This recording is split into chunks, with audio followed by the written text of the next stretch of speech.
এজন পিতৃয়ে যেটা ঘৰ এখন ধুনীয়াকৈ বনাই থৈ যায় সেই ঘৰখন ল'ৰা ছোৱালীয়ে কেতিয়াবা ধ্বংস কৰি দিয়ে ঠিক সেইদৰে তৰুণ গগৈয়ে এখন সুন্দৰ অসম গঢ়ি থৈ গৈছিল আৰু সেই সুন্দৰ আৰু শান্তিৰ অসমখন শেষ কৰি দিলে বিজেপিয়ে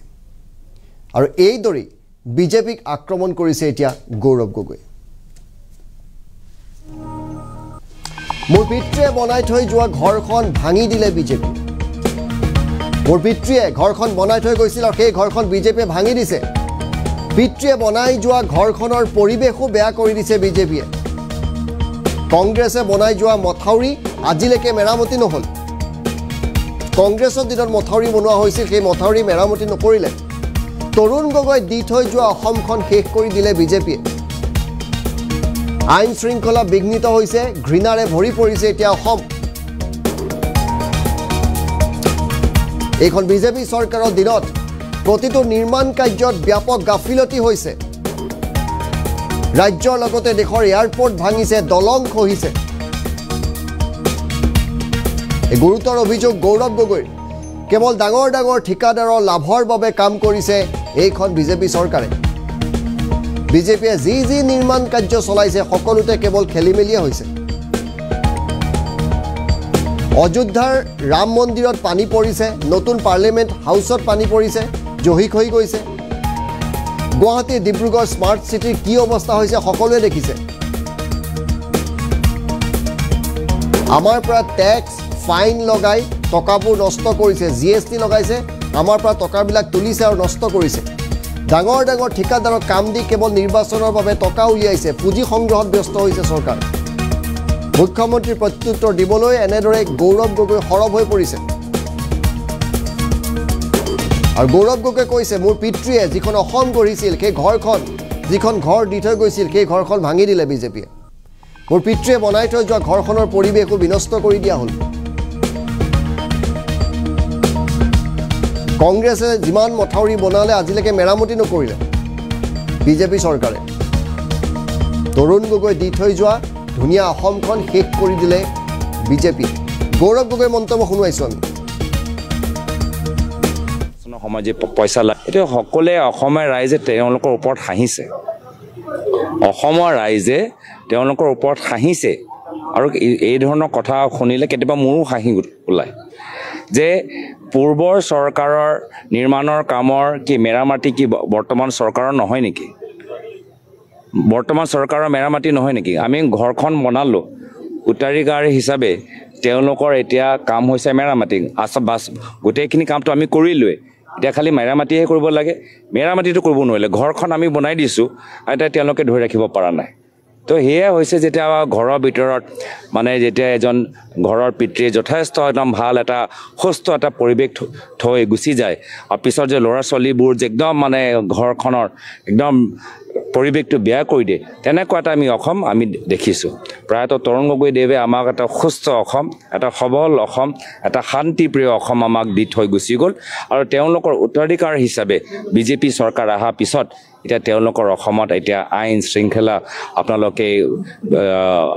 আমাৰ যিমান আমাৰ কেলেংকাৰী হৈছে চিণ্ডিকেট যি ধৰণৰ ঘৃণা যি ধৰণৰ ডাঙৰ ডাঙৰ ঠিকাদাৰৰ তেওঁলোকৰ লাভ হৈছে তেনেকুৱা এটা অসম আমি দেখা পাইছোঁ যাৰ ফলত যোৱা লোকসভা নিৰ্বাচনত যোৰহাট ধুবুৰী নগাঁৱত আমি দেখা পাইছোঁ ৰাইজে ইয়াৰ প্ৰতিক্ৰিয়া দিছে আৰু ভৱিষ্যতো বিধানসভাত দিবগৈ চাওক আজি সমগ্ৰ ভাৰতবৰ্ষত আপোনালোকে দেখি পাইছে যে বিজেপি চৰকাৰ আজি কনষ্ট্ৰাকশ্যনৰ ক্ষেত্ৰত কিমান গাফিলতি হৈছে ক'ৰবাত এয়াৰপৰ্টত পানী পৰিছে বিহাৰৰ তেওঁলোকৰ পুল ভাঙিছে ইয়াত আমি অসমত দেখিছোঁ গুৱাহাটী আৰু ডিব্ৰুগড়ৰ কি অৱস্থা তো তেওঁলোকৰ যে নিজৰ যে ইমান গাফিলতি এইটো সমগ্ৰ ভাৰতবৰ্ষত আমি দেখা পাইছোঁ যে বিজেপিয়ে মাত্ৰ ডাঙৰ ডাঙৰ ঠিকাদাৰৰ কাৰণে তেওঁলোকে কাম কৰে আৰু এই ঠিকাদাৰবোৰ ভালদৰে কাম নকৰে তেওঁলোকক কমিশ্যন দিবলৈ হয় তো সেইকাৰণে কামখিনি তেওঁলোকে শুদ্ধ নকৰে আৰু য'ত য'ত আজি আমি বিজেপিয়ে ডাঙৰ ডাঙৰ নিৰ্মাণৰ কাম লৈছে হাতত তাত প্ৰত্যেক ঠাইত কিবা না কিবা সমস্যা আজি অযোধ্যা মন্দিৰত আজি পানী তাত লিক হৈ আছে আজি পাৰ্লামেণ্টৰ তলত আজি তাতো পানী জমা হৈছে ইয়াতো আমি দেখিছোঁ স্মাৰ্ট চিটি আজি গুৱাহাটী স্মাৰ্ট চিটি আমি দেখা পাইছোঁ নেকি স্মাৰ্ট চিটি প্ৰমাণ আমি ডিব্ৰুগড়ত দেখা পাইছোঁ নেকি তো এইটোৱে হ'ল বিজেপিৰ আজি তেওঁলোকে আমাৰ ওপৰত টেক্স লগায় আমাৰ ওপৰত ফাইন লগায় আমাৰ পৰা ওপৰত GST লগায় গোটেই পইচাটো কেনেদৰে তেওঁলোকে নষ্ট কৰিছে কিছু ব্যৱসায়ীসকলক কিছু ডাঙৰ ঠিকাদাৰক তেওঁলোকে সহায় কৰি নিজৰ তেওঁলোকৰ দলৰ তেওঁলোকৰ যে নিৰ্বাচনৰ সময়ত যে পইচা লাগে সেই পইচা যোগান এটা আঁচনি হৈ গৈছে তো প্ৰথমতে এইটো কথা আমি বুজিব লাগিব আৰু বুজাবও লাগিব ৰাইজক যে আমি যে টেক্স দি আছোঁ আমি GST দি আছোঁ আমি যে ফাইন দি আছোঁ এই ফাইনৰ টেক্স দিয়াৰ পিছত না আমি ভাল ৰাস্তা দেখা পাইছোঁ ন ক'ৰবাত আমি স্মাৰ্ট চিটি দেখা পাইছোঁ নট ক'ৰবাত আমাৰ মাথাউৰিবোৰ আমাৰ মেৰামতি হোৱা দেখা পাইছোঁ না ক'ৰবাত আমি এয়াৰপৰ্ট দেখা পাইছোঁ প্ৰত্যেক ঠাইতে আজি আমাৰ পইচা ব্যৰ্থ হৈ থকাহে দেখা পাইছোঁ আৰু মুখ্যমন্ত্ৰী আৰু এইদৰে তীব্ৰ আক্ৰমণ কৰিছে বিজেপি চৰকাৰখনক বিজেপি চৰকাৰৰ বিৰুদ্ধে ক্ষুৰধাৰ সমালোচনা কৰিছে গৌৰৱ গগৈয়ে কৈছে মোৰ পিতৃ তৰুণ গগৈ এখন ধুনীয়া অসম গঢ়ি থৈ গৈছিল শান্তিৰ অসম গঢ়ি থৈ গৈছিল আৰু সেই অসমখন শেষ কৰি দিলে যিদৰে পিতৃয়ে বনাই থৈ যোৱা এখন ঘৰ ল'ৰা ছোৱালীয়ে নষ্ট কৰি দিয়ে সেইদৰে মোৰ পিতৃ তৰুণ গগৈয়ে বনাই থৈ যোৱা শান্তিৰ অসমখন এতিয়া বিজেপিয়ে শেষ কৰি দিলে এইখন বিজেপিয়ে কেৱল ডাঙৰ ডাঙৰ ঠিকাদাৰৰ বাবে কাম কৰে ডাঙৰ ডাঙৰ ঠিকাদাৰক কাম দি কমিশ্যন লয় ডাঙৰ ডাঙৰ ঠিকাদাৰক কাম দি তেওঁলোকে নিৰ্বাচনৰ পুঁজি সংগ্ৰহ কৰে আৰু প্ৰতিটো নিৰ্মাণতে আজি বিসংগতি ধৰা পৰিছে খেলি মেলি হৈছে ৰাম মন্দিৰ বনাইছে তাতো পানী পৰিছে নতুন পাৰ্লিমেণ্ট হাউচ বনাইছে তাতো পানী পৰিছে ক'ৰবাত পুল খৰিছে ক'ৰবাত গাঁতত মানুহ সোমাই মানুহৰ মৃত্যু হৈছে এয়াৰপৰ্ট ভাঙিছে কংগ্ৰেছে বনাই যোৱা মথাউৰি আজিলৈকে মেৰামতি নকৰিলে আৰু মোৰ পিতৃয়ে যিখন ধুনীয়া অসম এৰি থৈ গৈছিল সেই অসমখন শেষ কৰি দিলে বিজেপিয়ে গৌৰৱ গগৈয়ে কিদৰে আক্ৰমণ কৰিছে পুনৰবাৰ আপোনালোকক শুনাইছোঁ